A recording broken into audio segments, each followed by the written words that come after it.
Good morning. It is Friday. We are 2 days away from meeting in person. Just a reminder that is Sunday morning at 10 o'clock. We'll be meeting for worship only. Looking forward to seeing you guys. I'm excited.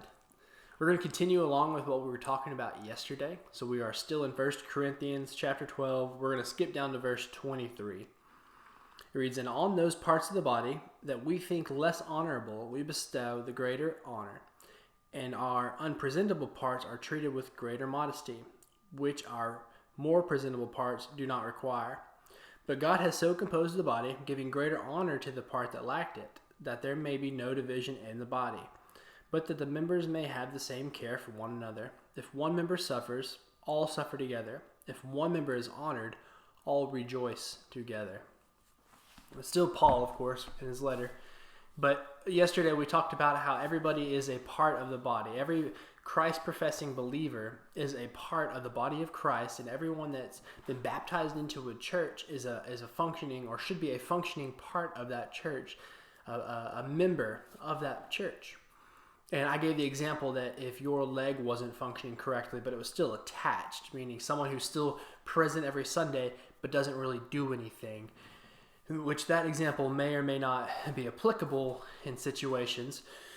But what Paul was saying here is that, so you might have heard that and said, yeah, but I'm not the leg. I'm not that important. I don't quite work on the mobilization. Maybe I'm a smaller piece of the body, one that doesn't really play a big role. And my point in all that is what Paul said, that if one member, it doesn't matter what member, if one member suffers, the entire body suffers.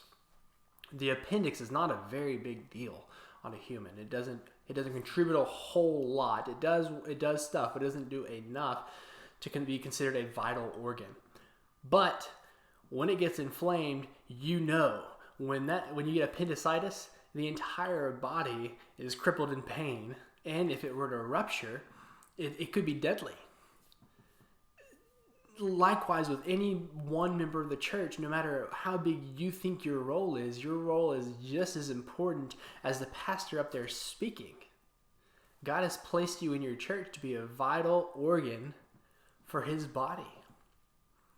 So I say all that to encourage you, or to remind you, that as unimportant or as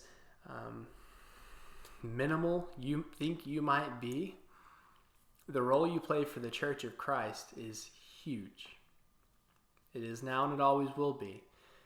So I encourage you guys to see how it is that you are serving, how it is you are being faithful, and how you are promoting the body of Christ. Hope you guys have a great day. Can't wait to see you all. See y'all tomorrow.